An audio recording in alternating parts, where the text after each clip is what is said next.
Welcome aboard. It's Captain G with a Global War 1985 YouTube War video announcement. Operation Fulda Gap. Now, if you saw Admiral Seabass's lottery drawing video, he drew the names for the 4 players and their assigned factions. So if you didn't, I'll just quickly go over that. Warsaw Pact will be controlled by Flak 88. NATO by Ozark Outpost. The Soviet Global Command will be controlled by Captain G, yours truly. And U.S. Global Command by Admiral Seabass. So this is a Scenario 2 game, and as I said, it's Operation Fulda Gap. It will start at the end of September, so look for other videos from those players, as well as a playlist that 1 or 2 of us might have. I know I'll have a playlist because I like to track them that way as well. So Admiral Seabass said in his video that we are going to pre-select one of the random events. So on turn 1, the Warsaw Pact, Flak 88, will roll for a random event. And we're using base game rules with only a couple or a few changes. So his random event for Warsaw Pact could be the Civil War in Yugoslavia. It could be Libyan-sponsored terrorism, or the Libyan and Chad War, the Toyota War. So those are the 3 base game random scenarios for Warsaw Pact. We're not doing Operation Patriot games or some of the other test random events that you may have seen us play in some prior YouTube wars.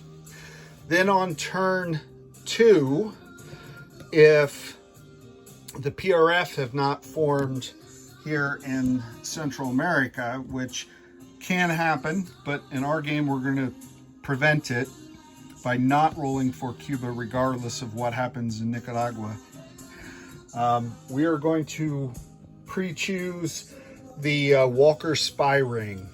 Now, the Walker Spy Ring event is a naval event, and what it does, basically, it assumes that the real-life Walker Spy Ring that gave military secrets to the Soviets by a traitorous group of individuals led by Navy Petty Officer Walker allowed the Soviets to gain a lot of technological advantages. So the Soviets will have Caterpillar drive, will start the game with that technology. They'll start the game with advanced sonar.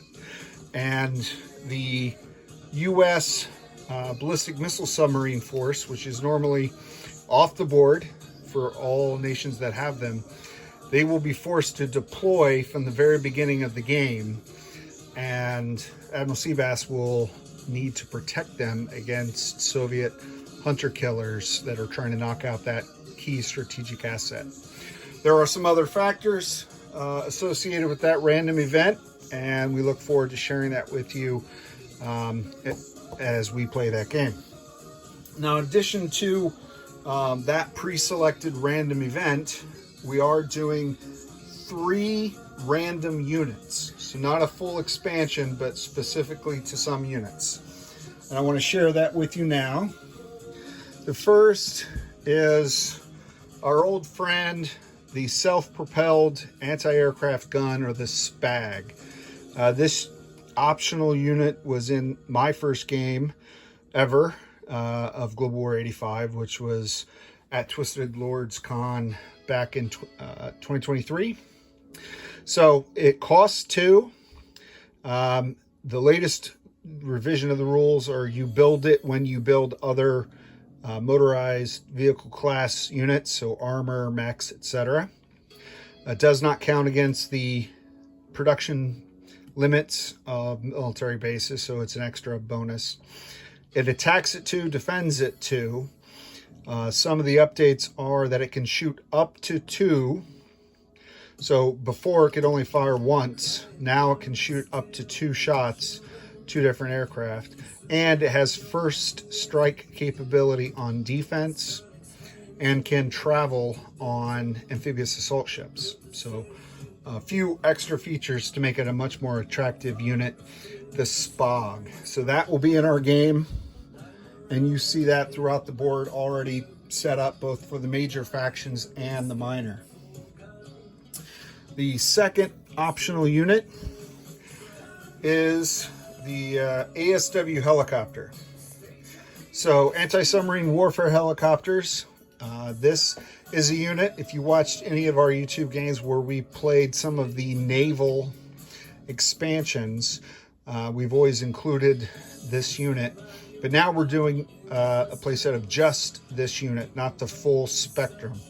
So ASW helicopters replace attack helicopters, which are in the base game rules, for being able to attack submarines off the coast. So these units cost 2, attack and defend at 3, but can only attack and defend against submarines. They can travel on any, in this base unit rule, can travel on any carrier. So whether it's a heavy aircraft cruiser for the Soviets or a super carrier for NATO or the US, or perhaps even an amphibious assault ship. So any of those platforms can carry these, and it does not count against that platform's limit of air operations, okay? They have a range of 2, but can do a ASW patrol 1 away from their base, whether it's an air base or one of those platforms, okay? That is the ASW helicopter. Again, you've seen that before. The third optional unit that we're playing with is a new expansion unit, and I still am painting and decaling mine as the other players are, and that is rocket artillery. So you know the capabilities of regular artillery in that they have capability of firing battlefield nukes or chemical weapons. They're limited on how many you can build per turn, and they're very, very critical and important units in the game. These units will be different. They cost 4. Each player will start with only 2, so there's none on the map. And starting on Flak 88's Warsaw Pact turn, his first part of his turn, he's going to place his 2 units. And then NATO on their turn, Ozark will place his, I will place mine, and then finally on the US turn, Admiral Seabass will place his. So we'll get to see where our other players, or at least Admiral Seabass will get to see where everyone is, where they place theirs and how they want to use them. Capabilities for that 4 that you buy, they have a movement of 2, just like regular artillery or armor, etc. On attack, they roll 4 dice at 2.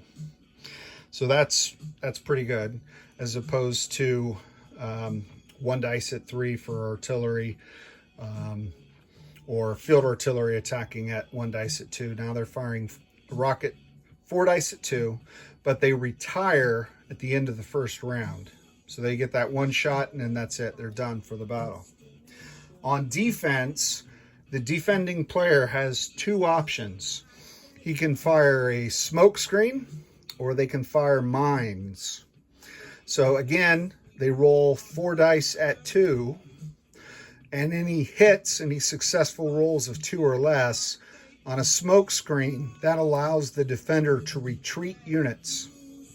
So if they get 2 out of 4 successes, the defender can retreat 2 of their units and save them from a perhaps overwhelming attack where they'll be lost.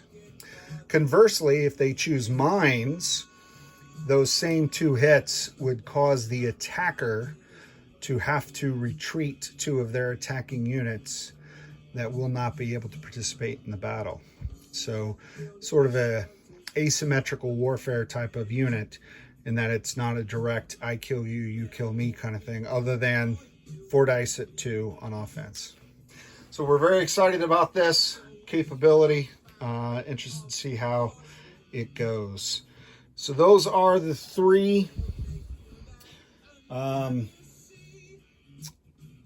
expansion optional units that we're playing with: Spags, ASW helicopters, and rocket artillery.